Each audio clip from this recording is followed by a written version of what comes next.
Iniciando então a nossa gravação, o estudo do É, livro.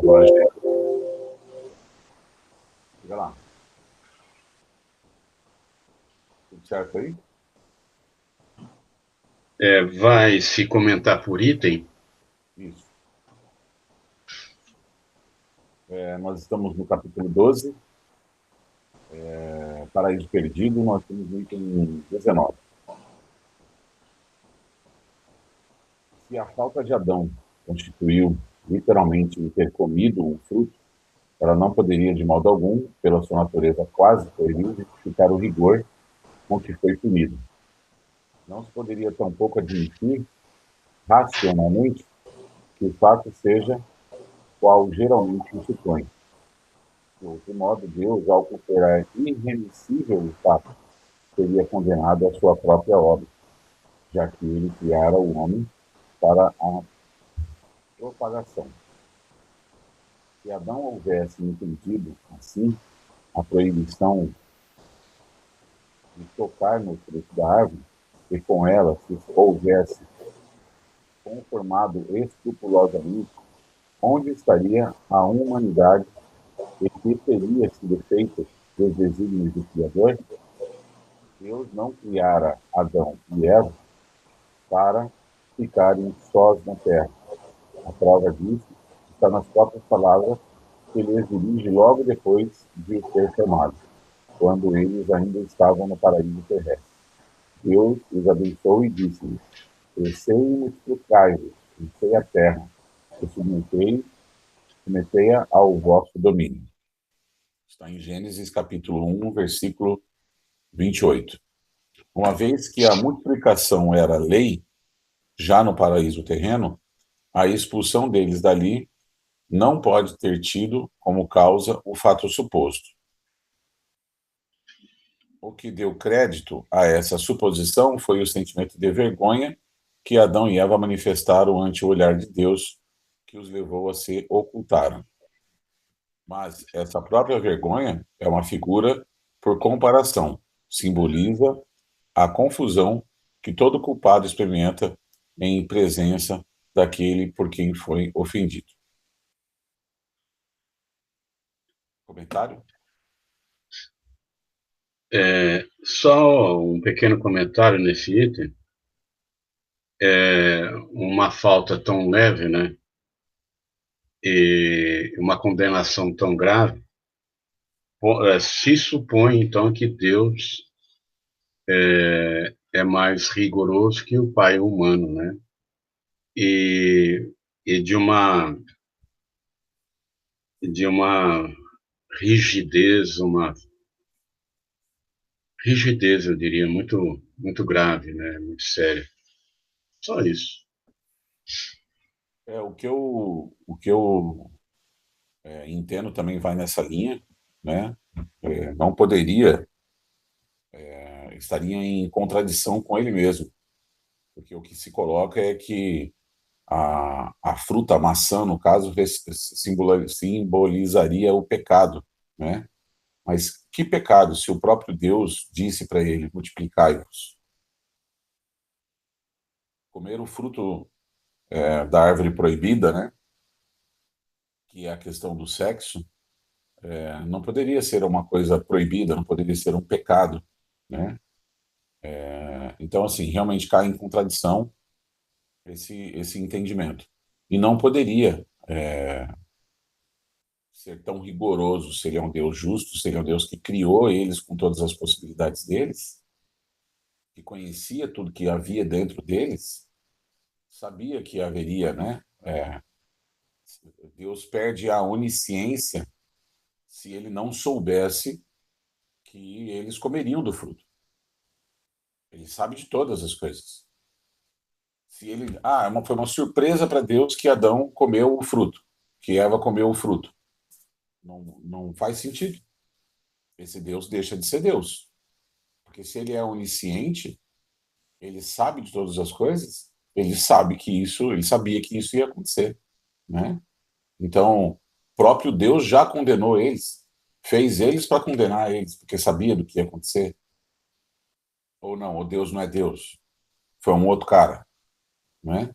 Então, tem uma contradição implícita aí muito forte.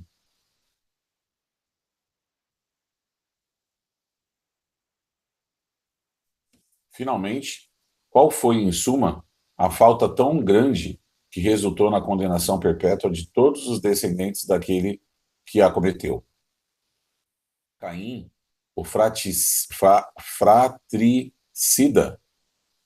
não foi tratado tão severamente.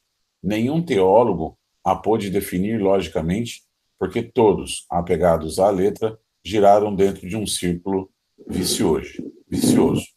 Hoje, já sabemos que essa falta não é um ato isolado, pessoal, de um indivíduo, mas que compreende sobre um único fato alegórico o conjunto das prevaricações de que a humanidade da Terra, ainda imperfeita, pode tornar-se culpada e que se resumem nisto: infração da lei de Deus. Eis porque a falta do primeiro homem, simbolizando este, a humanidade, tem por símbolo um ato de desobediência.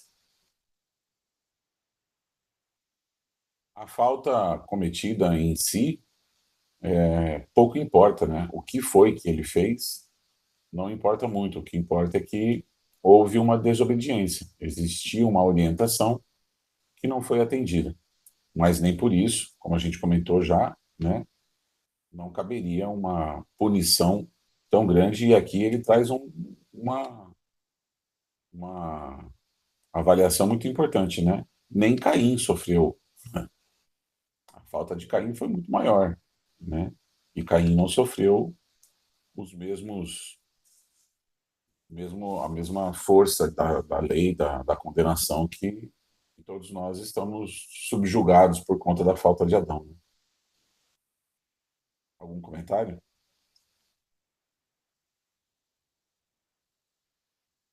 Só a questão de os descendentes, né, serem punidos injustamente, né?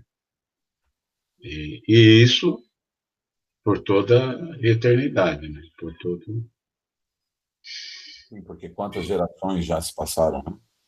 Considerando que fosse, né, que não é o caso, mas considerando que fôssemos todos descendentes de Adão, né? Quantas gerações já se passaram? Nós ainda estamos presos a isso, né? Item 21.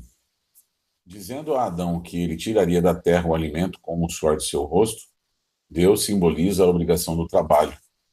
Mas porque fez do trabalho uma punição, que seria da inteligência do homem se ele não a desenvolvesse pelo trabalho? Que seria da terra se não fosse fecundada, transformada, saneada pelo trabalho inteligente do homem? Está dito em Gênesis, capítulo 2, versículos 5 e 7. O Senhor Deus ainda não havia feito chover na terra, e não havia nela homens que a cultivassem. O Senhor formou então o homem do limo da terra. Essas palavras, aproximadas dessas outras, enchei a terra, provam que o homem, desde a sua origem, estavam destinados a ocupar toda a terra e a cultivá-la. Provam também que o paraíso não era um lugar circunscrito a um canto do globo. Se a cultura da terra houvesse de ser uma consequência da falta de Adão, resultaria que, se Adão não tivesse pecado, a terra permaneceria inculta e os desígnios de Deus não se teriam cumprido. Porque ele disse à mulher que ela pariria com dor, em virtude de haver cometido a falta? Como pode a dor do parto ser um castigo quando é um efeito do organismo e quando está provado fisiologicamente que é uma necessidade? Como pode ser punição uma coisa que se produz segundo as leis da natureza? É o que os teólogos ainda não explicaram, nem poderão explicar enquanto não abandonarem um ponto de vista que se colocaram. Entretanto, podem justificar-se aquelas palavras que parecem tão contraditórias. Vou fazer a leitura, né, para completar. Notemos, em primeiro lugar, que as almas de Adão e Eva tivessem sido tirados do nada, no exato momento da criação de seus corpos. Como ainda se ensina, o casal deveria ser inexperiente em todas as coisas. Devia, pois, ignorar o que é morrer, já que os dois estavam sozinhos na terra, ao... Não consigo ler. O que está escrito ali? Ao menos, Ao menos, enquanto viviam, viviam no paraíso terrestre, não tinham assistido à morte de ninguém. Como então teriam podido compreender em que consistia a ameaça de morte que Deus lhe fazia? Como Eva teria podido compreender que parir com dor seria uma punição, visto que, tendo acabado de nascer para a vida, ela jamais tivera filhos e era a única mulher existente no mundo? As palavras de Deus, portanto, não deviam ter nenhum sentido para Adão e Eva. Mal surgidos do nada, eles não podiam saber como nem por que haviam surgido ali. Não deviam compreender nem o Criador, nem o motivo da proibição que lhes era feita. Sem nenhuma experiência das condições de vida, pecaram como crianças que agem sem discernimento. E o que torna ainda mais incompreensível a terrível responsabilidade que Deus fez pesar sobre eles e sobre a humanidade inteira.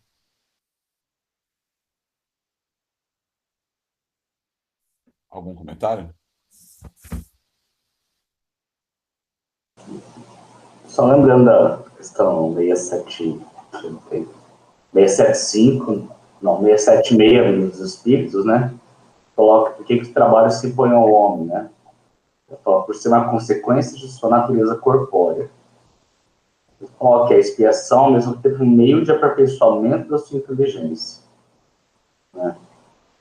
Sem o trabalho, o homem permaneceria sempre na infância com a inteligência.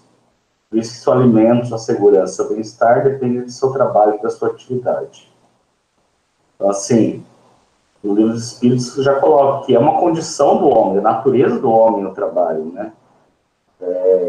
Tanto que a gente vê que não importa se está encarnado ou não, tem que trabalhar. É só assim que você vai desenvolver, evoluir, fazer elevação do seu espírito, né? E seria, tá dizendo, contraditório, né? Não, fala, não, agora você vai ter que trabalhar, então. É meio estranho isso daí, né? E tem coisas que ele coloca naturais, né, da fisiologia, sobre a questão de parir com dor. Isso daí é da fisiologia, não teria, não poderia ser uma punição, né? Então, fica contraditório mesmo, assim, fazer um tanto contraditório também, um tanto de punição para crianças que, apesar de terem feito algo errado, não teriam nem como saber se aquilo lá era errado. Né? Pai, a gente que é pai, a gente sabe que você releva de acordo com o conhecimento do filho, né? Então, não teria sentido nesse aspecto, né? Uma punição, e ainda que transcenderia as pessoas que erraram, né? Então, por isso que eu acredito mesmo que está assim, ó, a desobediência de cada um é que é um problema. Aí, cada um se vira. Mas punir a humanidade inteira por causa de crianças que erraram, que já em si é um ato aparentemente não perfeito, né, desconstituiria a característica de Deus. Então, acho que tem que ser feito esse entendimento aí de lógica, né? E é isso que Kardec sempre nos traz, de mostrar a ciência dentro da Bíblia, né? A gente não ficar cegamente ouvindo, lendo o que está escrito, sem pensar no contexto. Então, é isso. Só para atrapalhar vocês aí. Valeu. Mais algum comentário? Vou falar, meu pai? Clayton? Bom, eu, assim, não tocando muito no mérito da punição, mas o que dá para perceber na escrita aí é a cronologia, né? Bom, a gente tem que pensar que quando se iniciou e tal, né, no Jardim do Éden e tudo mais, nessa alegoria, a gente tem que perceber que ali era um homem em desenvolvimento, não era um homem, o homem Homo sapiens sapiens, né?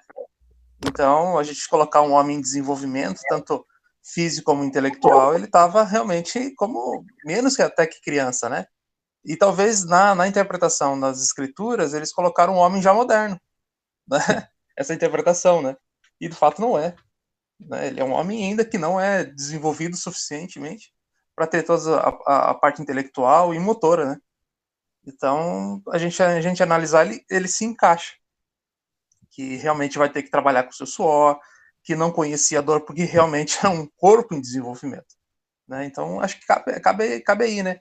E né, nas interpretações das escrituras, né, estamos falando ali 2.000 anos, 3.000 anos, vamos dizer assim, para levar para aquele povo que não se conhecia realmente qual era a cronologia do homem em desenvolvimento na Terra, eles não sabiam disso.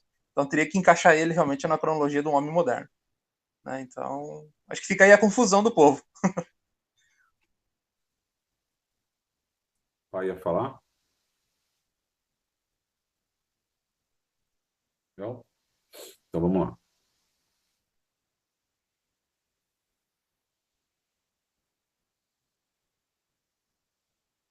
Item 23. Entretanto, o que constitui para a teologia um caso sem solução, o Espiritismo explica sem dificuldade de maneira racional, pela anterioridade da alma e pela pluralidade das existências. Lei sem a qual tudo é mistério e anomalia na vida do homem. Com efeito, admitamos que Adão e Eva já tivessem vivido e tudo logo se justifica. Deus não lhes fala como a crianças, mas como a seres no estado de compreenderem o que compreendem. Prova evidente de que ambos trazem aquisições anteriores. Admitamos, além disso, que hajam vivido em um mundo mais adiantado e menos material do que o nosso, em que o trabalho do espírito substituía o do corpo, que, por se haverem rebelado contra as leis de Deus, figurada na desobediência, tenham sido afastados de lá e exilados por punição para a terra, no qual o homem, pela natureza do globo, é constrangido a um trabalho corpóreo, e reconheceremos que Deus estava coberto de razão quando lhes disse: no mundo em que ireis viver doravante, cultivareis a terra e dela tirareis o alimento, com o suor do vosso rosto. E a mulher parirá com dor, porque tal é a condição deste mundo. Capítulo 11, item 31 e seguintes. O paraíso terrestre, cujos vestígios têm sido inutilmente procurados na terra, era, por conseguinte, a figura do mundo de felicidade onde Adão vivera, ou melhor, onde vivera a raça dos espíritos que ele personifica. A expulsão do paraíso marca o momento em que esses espíritos vieram encarnar entre os habitantes do nosso planeta, e a mudança de situação foi a consequência da expulsão. O anjo armado com uma espada flamejante a defender a entrada do paraíso simboliza a impossibilidade em que se acham os espíritos dos mundos inferiores de penetrar nos mundos superiores, antes que o mereçam pela sua depuração.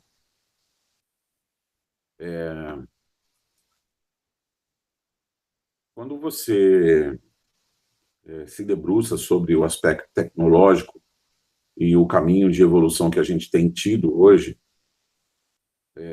no mundo nosso aqui, na matéria, né?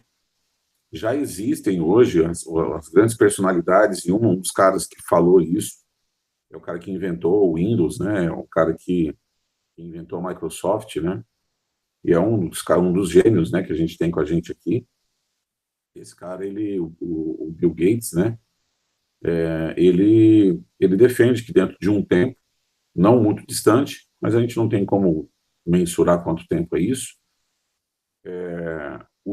a relação de trabalho dos seres aqui, ela deve mudar, porque cada vez mais a tecnologia vai estar acessível, cada vez mais nós teremos robôs fazendo as coisas, por consequência disso, nós vamos ocupar o lugar do trabalho dos homens. Isso, no primeiro momento, tem um impacto negativo, porque as pessoas perderão seus empregos, perderão suas condições financeiras, né? Então, o mundo passará por uma grande crise, que, na verdade, é um remédio, para que ela possa mudar o contexto de sobrevivência.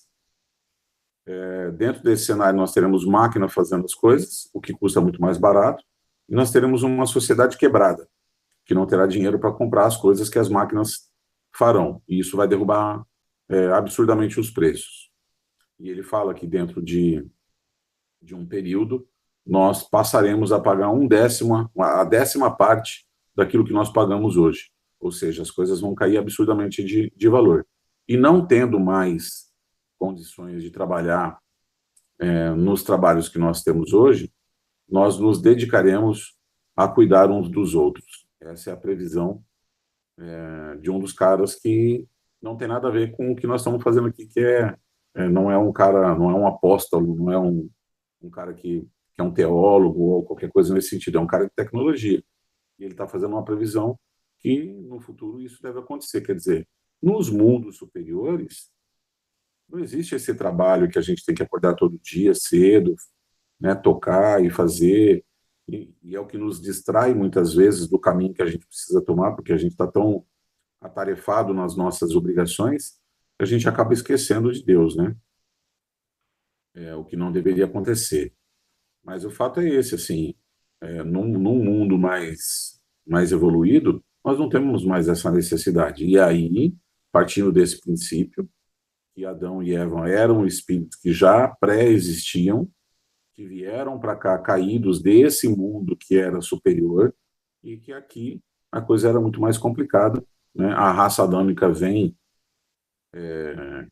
existir aqui num período muito primitivo, né? E tiveram que lidar com tudo. Você imagina alguém na nossa condição, numa condição superior a que nós estamos hoje, de repente se vê encarnando dentro de um corpo de um homem das cavernas, né? De um ser primata, que não sabe acender um fogo, que não sabe fazer as coisas, né? Como que é para esse espírito? O conflito, a dificuldade que ele passa a ter. Desliga a internet e a luz de casa aí, né? E corta a água e vê como é que a gente sobrevive, né? Sem essas 3 coisas. A gente pira, né? Então, você imagina um espírito que sai dessa condição e encarna lá no corpo de um homem de Neandertal. Aí faz todo sentido, né? Faz muito mais sentido toda a explicação bíblica, né? Alguém mais gostaria de falar? Do Livro dos Espíritos também, eu estudei esses dias do Evangelho lá, também ele fala a questão da necessidade de trabalho em mundos mais elevados, né? E ele coloca que o trabalho tem relação com a natureza das necessidades de evolução, de elevação, né? Então, quanto menos materiais são as necessidades, menos material o trabalho, né? Tem uma advertência que eu acho muito bom, mas daí não acho que o homem se conserve inativo e inútil, né? A ociosidade seria um suplício em vez de ser um benefício. A gente até fala, imagina como seria chato se o céu ficar tocando harpa pela eternidade aí. Você tem que fazer alguma coisa. O trabalho muda, né? Então, de acordo com a necessidade, a gente tem um trabalho mais ou menos material, né? No caso aí, da forma que foi colocada, talvez a raça estivesse já num ponto mais avançado, mas nem todos estavam adequados àquele ponto, né? E as necessidades deles demandavam um mundo inferior e um trabalho mais material, até que atingissem um nível, igual Bill Gates está falando assim, vai começar a se importar mais um com o outro a hora que for menos material o serviço, né? Então, assim, existe uma certa lógica, não, uma lógica, né, no que é colocado aí da questão do trabalho, né? E fica de acordo com a sua necessidade para aquele momento, para aquela encarnação, enfim, aquele período, né? E com a evolução, com a elevação espiritual, o trabalho vai ficando menos material ao ponto de a gente querer se importar mais com ser do que ter, do que a gente não tem mais as mesmas necessidades, né? Então, se importar mais com o outro. Então, só esse comentário. Valeu. Mais alguém? Eu vejo uma coisa, um jeito de ver bonito também, né? A gente tem que ver também o quão maravilhoso é o jeito de pensar de Deus, né? Veja, ele teve que desenvolver o planeta, colocar ali a raça, né? Estamos falando assim de espíritos bem primitivos para desenvolver o corpo. Aí Deus trouxe a raça adâmica, né? Como para dar aquele up, né? Aqueles pequenos saltos em desenvolvimento. E o trabalho importante, né? Dessa pseudo-Eva e pseudo-Adão, né? Que são muitos espíritos, né? Que veio justamente para preparar o planeta para trazer novas experiências de novos espíritos de outras regiões, né? Então, olha só o quanto que Deus, né, está pensando e criando para desenvolver, para trazer quem? A nossa geração agora, né? Porque se cada espírito que estiver encarnando agora encarnasse naquele tempo primitivo, meu Deus do céu, né? A gente estaria rebolando até agora. Então, essa raça adâmica tem um quê especial no sentido de, ó, é esforçado, tem, de certa forma, uma obediência porque, né, veio fazer esse desenvolvimento. Ao mesmo tempo, também veio depurar as suas falhas que em outro órbito ou outra dimensão, sei lá, não cabia mais, né? Então eu acho muito, muito bonito ver como que é essa quantidade de conhecimento e expressão, né, divina, né, para com a gente. Eu acho bonito isso.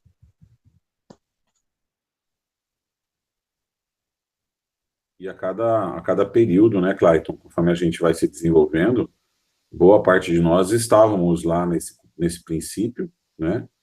Éramos quem estávamos sendo incentivados pela chegada da raça adâmica, né?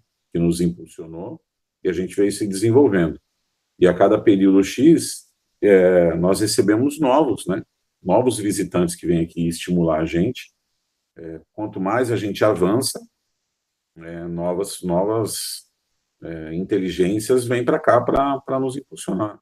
E assim será para sempre. Então, essa troca, né?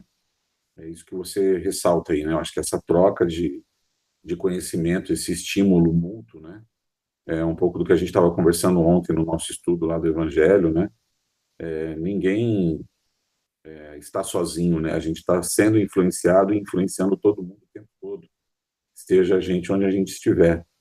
Então, a inteligência de Deus utiliza dessa influência para trazer seres mais evoluídos que nós, e que a gente olha, num primeiro momento, se espanta, fala, nossa, eu queria ser assim. E esse desejo passa a pulsar dentro da gente. E aí, diante de algumas eras aí de existência, a gente consegue dar alguns passos naquela direção, né?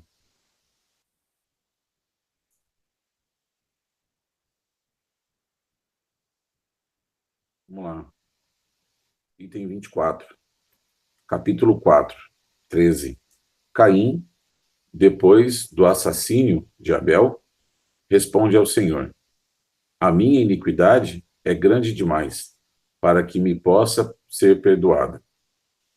Vós me expulsai hoje de cima da terra, e eu irei me ocultar da vossa face. Serei fugitivo e vagabundo na terra, e qualquer um, então, que me encontre, me matará. O Senhor lhe respondeu: Não, isso não se dará, porquanto quem matar Caim será punido severamente. E o Senhor pôs um sinal sobre Caim, a fim de que não o matassem os que viessem a encontrá-lo. Tendo-se retirado de diante do Senhor, Caim ficou errando pela terra e habitou a região oriental do Éden. Havendo conhecido sua mulher, ela concebeu e pariu Enoque. Ele construiu, literalmente, construiu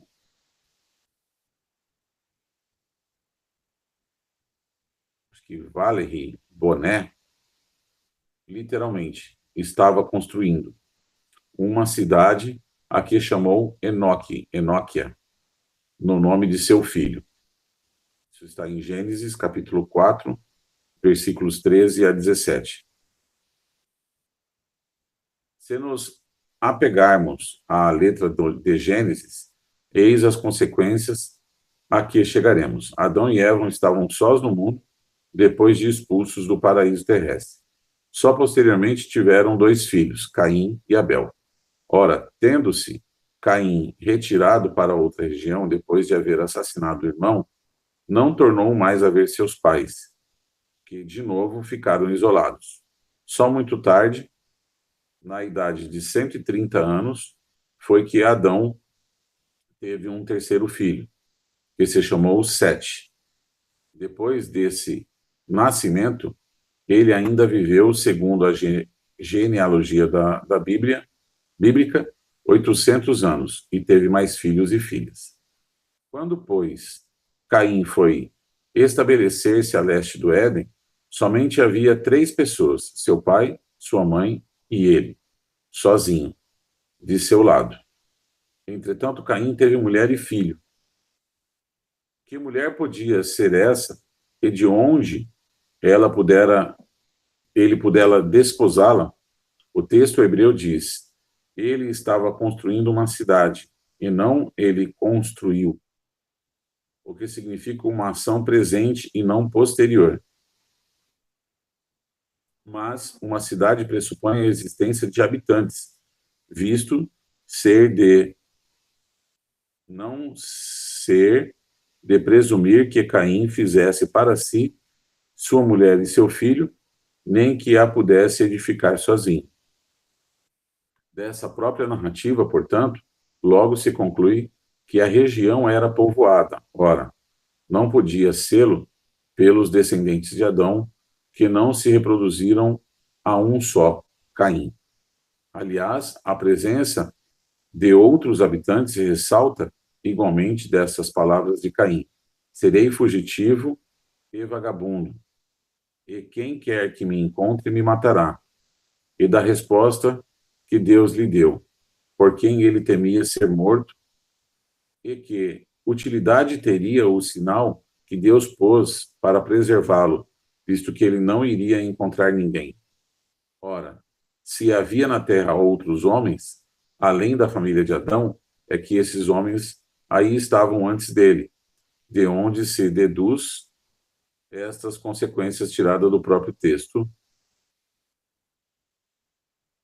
do próprio texto de Êxodo, do próprio Êxodo, né?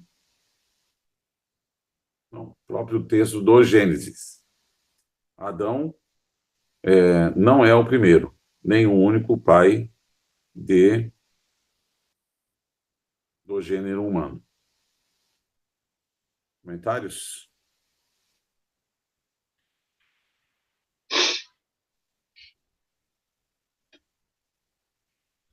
Dá para ver que entre a escritura original e as escrituras posteriores tem uma certa confusão, né? É bem provável, né, que alguma coisa deve ter sido mal interpretada aí, né? E a Gênesis segundo o Espiritismo, ela vem esclarecer isso, né? Isso que é interessante, né? Através da razão, da compreensão que de fato, contra fatos não há argumentos. E os fatos estão dizendo que realmente, né, na parte da argumentação, realmente não tem pistas que levam que não, tem mais pessoas, tem mais gente, por si só isso não se firma, né? Então a gente tem que estudar realmente, se debruçar e entender, sem dogmas, sem preconceitos, né? Ué, vai diminuir Deus se realmente ele teve mais gente além de Adão e Eva? Não, pelo contrário, vai enaltecer mais ainda Deus pela sua força criativa, né? E a gente acha, pelo menos no ponto, que, pô, se as escrituras se contradizerem, vai diminuir Deus. Pelo contrário, na minha visão, é pelo contrário. Seria frustrante se fosse realmente só pudesse ter criado duas pessoas. Então, isso diminui para mim, na minha visão, diminui a Deus, né? E o que nós estamos lendo aqui está dizendo que está enaltecendo, está aumentando essa capacidade criativa de Deus. É interessante também ver o senso de análise de Kardec, né? E que, se você pensar um pouco, tendo essa visão da doutrina, né? E que talvez teólogos, passando o estudo desse texto, tenham talvez deixado de colocar interrogações, né? Não que o texto é mentira, não.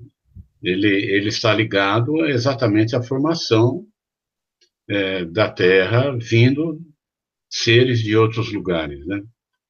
Mas talvez a conveniência de não mexer em um texto onde tem muita contradição, olhando somente a visão de uma vida ou se restringindo a uma existência, né? Eu fiz uma busca para tentar entender a narrativa. E aí eu peguei uma interpretação evangélica, né, sobre esse texto. E a explicação que é dada é que, como Adão viveu 800 anos, eu já vou entrar nesse tema, né, mas como ele viveu 800 anos, e o texto bíblico não diz quanto tempo Caim demorou para encontrar essa família, né, essas pessoas que constituem família, pode ser que ele tenha encontrado outros descendentes, né? Mas esses outros descendentes não são citados, né, na Bíblia, por algum motivo não são citados como e Adão e Eva tiveram muitos filhos e muitos filhos que povoaram toda a terra, né, e que foram e tal. Isso não tem essa narrativa, né? Não tem essa escrita, né?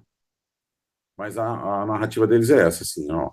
Como Adão viveu 800 anos, ele teria tido tempo de procriar, e parte dessa família teria se deslocado também.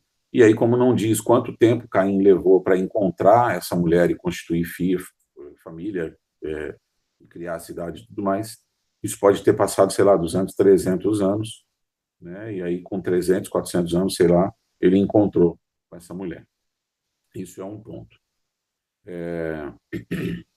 E aí eu quero trazer aqui um questionamento que, fazendo um outro estudo, é tido como Matusalém tendo sido um dos homens mais velhos, né, que mais envelheceu, né? E fala-se que Matusalém viveu alguma coisa em torno de 900 anos, 900 e poucos anos.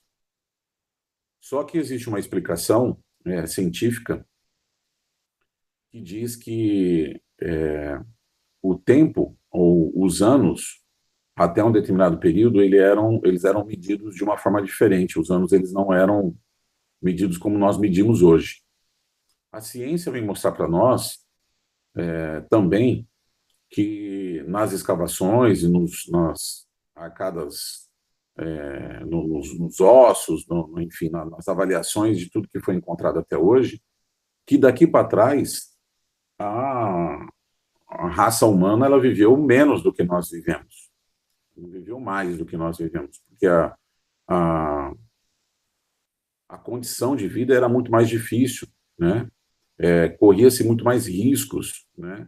Você estava vivendo no meio da mata, você estava sujeito a condições de vida muito mais complicadas do que nós temos hoje, além da questão das doenças, de tudo aquilo que podia ser desenvolvido e que não tinha a ciência ou a medicina para ajudar, né, como existe hoje. Então, olhando daqui para trás, nós temos uma vida mais curta do que a que nós temos hoje. Como, então, nós poderíamos explicar Adão tendo 800 anos, Matusalém vivendo 900 anos? Essa explicação de que o tempo era medido diferente e aquilo que equivale a aproximadamente um mês do nosso tempo atual significava um ano no tempo deles.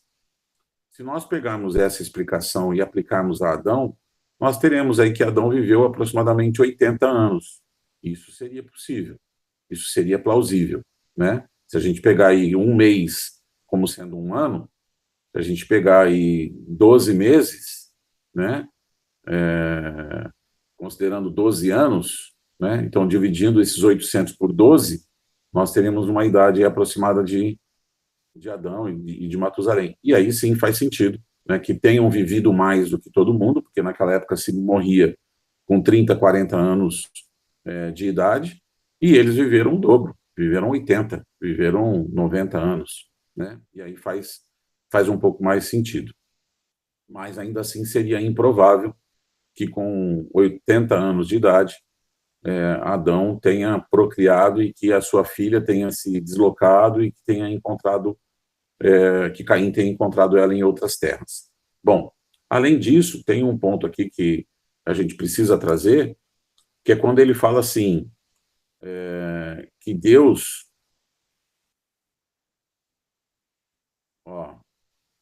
serei fugitivo e vagabundo, e quem quer que me encontre me matará. Nesse momento, é o momento que ele acabou de matar o seu irmão. E ele está tendo essa conversa com Deus. Então, não existe aqui um lapso de tempo, não existe aqui aquilo que foi defendido na narrativa evangélica, né, que eu vi, dizendo, mas nós não sabemos quanto tempo ele andou até achar essa mulher e tal. Não, nesse caso aqui, nós estamos falando de uma conversa imediata. Ele assassinou o seu irmão, e aí ele teve esse papo com Deus, e falou, serei fugitivo e vagabundo, e quem quer que me encontre me matará. Como quem quer que me encontre? Se só existia Adão, Eva e ele. Quem poderia encontrá-lo, além dos pais? Né? E da resposta de Deus que lhe deu. Por quem ele temia ser morto, e que utilidade teria o sinal de Deus? Por que Deus colocou um sinal nele para preservar ele, se não existia mais ninguém? Ele não ia encontrar ninguém. Não existia mais ninguém. Só existiria, e aí, de novo, Deus tendo que saber disso, né? Ok, vamos considerar a narrativa de 800 anos, que daqui 200, 300 anos ele vai ter, Adão e Eva terão novos filhos e que vão povoar a terra e que ele daí vai sair. Deus sabia disso. E Deus, sabendo disso, sabia que daqui 300, 400 anos, esses novos filhos e irmãos de Caim não teriam ciência desse fato, né? Que teria transcorrido muito tempo. Então, tudo entra num grande conflito. Agora, quando nós consideramos essa visão, né, a visão, a interpretação que nós estamos dando para o texto, fica mais fácil de entender, né? Que haviam realmente, que Adão representa uma raça, e personifica toda uma multidão de espíritos que estavam aqui, né? Que já existiam aqui.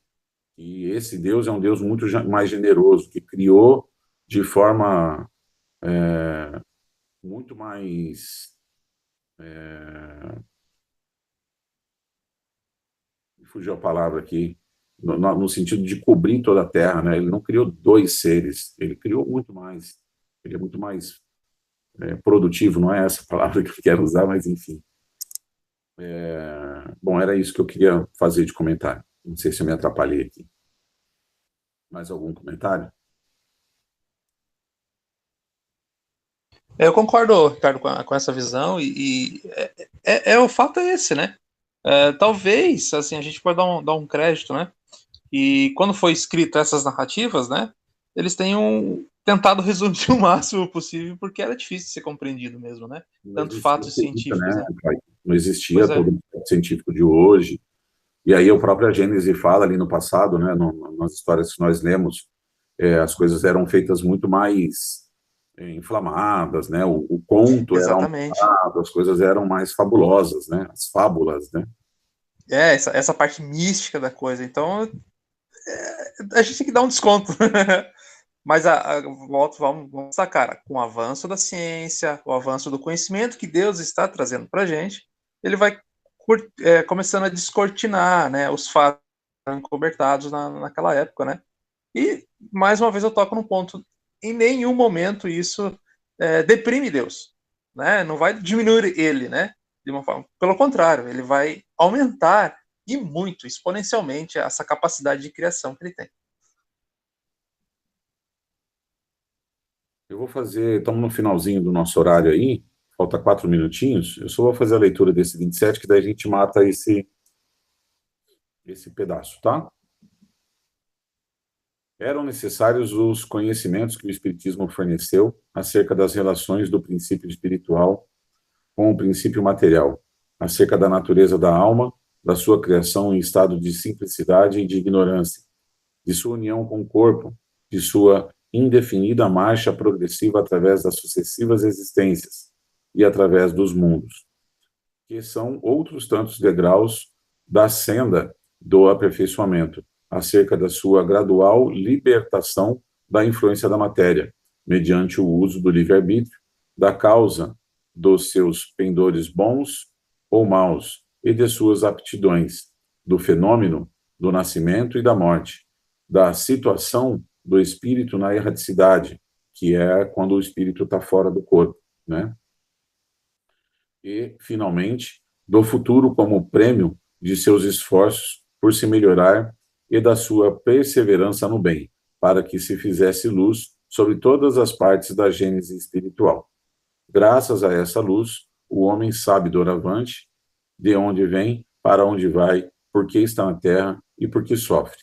Sabe que seu futuro está nas suas mãos e que a duração de seu cativeiro neste mundo depende unicamente dele. Despida da alegoria acanhada e mesquinha, a Gênese se lhe apresenta grande e digna da majestade, da bondade e da justiça do Criador. Considerada desse ponto de vista, ela confundirá a incredulidade e triunfará. Esse é o grande ponto que a gente estava falando, né? A questão das alegorias que são colocadas, da interpretação do nosso ponto de vista, da nossa inteligência que nós tínhamos no passado, que foi desenvolvida. A nossa própria inteligência não pode ser uma arma contra Deus, né? Uma vez que ela é permitida por Deus. O nosso desenvolvimento intelectual não deve ser algo que deve nos afastar dele, mas muito pelo contrário, né? E aí, quando nós não temos explicações para tudo aquilo que está na Bíblia, você passa a incredulidade daquilo que está escrito, e aí é como se um livro tivesse escrito cheio de mentiras, cheio de coisas impossíveis. Aí você vai ler aquele livro e você vai falar, poxa, mas esse livro é uma ficção, né?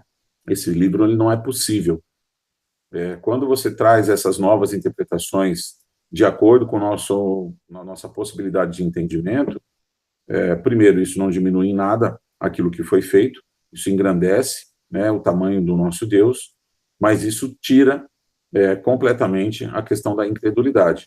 E aí nos chama para um raciocínio lógico que vai nos apontar para a direção de que sim, tudo aquilo que está escrito ali é verdade, só a interpretação que nós estamos dando é que está errada. Então, nós passamos a reconsiderar a Bíblia, né, principalmente nós que nos afastamos aí, de repente, da da religião católica ou da religião evangélica, por um período, por não encontrar o eco, né, não encontrar o entendimento daquilo que estava escrito, porque não fazia sentido para nós. Quando começamos a estudar, de repente, alguém, né, que cai dentro do Espiritismo achando que o Espiritismo vai relegar a Bíblia, vai considerar que a Bíblia é um monte de coisa escrita errada, na verdade, não tem nada errado ali. A interpretação das pessoas é que está errada, né? O entendimento e a alegoria que as pessoas colocam sobre os fatos bíblicos é que estão errados. Mas a Bíblia é, sim, para nós também, um livro de verdades, né? Só precisam ser entendidas de uma forma diferente do que foi feito até aqui. Eu, como espírita, né, nunca li tanto a Bíblia como agora, porque há necessidade do estudo, né, há necessidade da parte intelectual, do desenvolvimento racional da coisa, né, e quando a gente consegue expandir mais esse raciocínio, as coisas começam a ficar mais claras, né, e entendíveis, né. Então, concordo, e o fato de não minorar a Bíblia é verdadeiro. Então, eu ando sempre com ela na minha mão, ando sempre com ela com os outros livros de estudo, né? E fico encantado de ver que as coisas estão conversando, né? A ciência conversa agora com a religião, né? Então fica muito mais fácil, muito mais bonito. Eu quero trazer um pensamento. Eu acho que é uma coisa para a gente pensar com bastante carinho. A doutrina, ela, de alguma forma, ela cativa muito a gente pela questão racional, daquela fé raciocinada, e o entendimento fica muito mais fácil.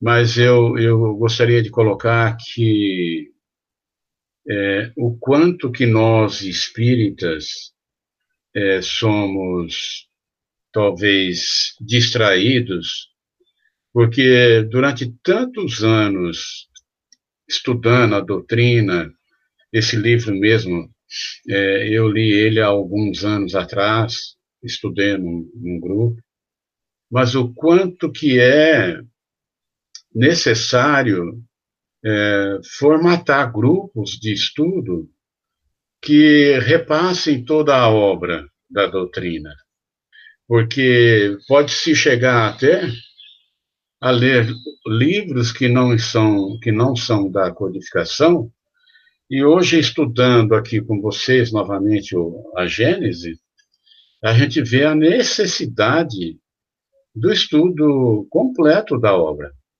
né? Porque nós gostamos demais do fenômeno. Eu sou uma pessoa que adoro trabalhar com a mediunidade. Mas, na verdade, estudando a obra completa, você tem um entendimento diferente também da mediunidade, né? O quanto que, talvez se eu fosse no Caminheiros hoje perguntar a quem frequenta lá, quem estudou a Gênese, ia ter um ou dois, né?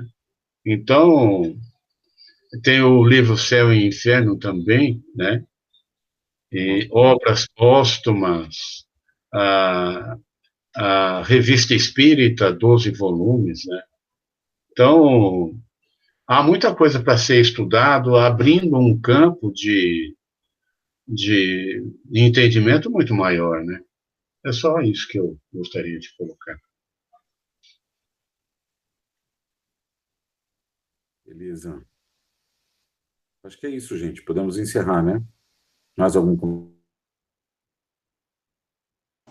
Não, tranquilo. Muito bom isso tudo. Beleza. É isso, gente. Até o nosso próximo encontro, tá? Valeu, pessoal. Até quinta. Um grande abraço a todos.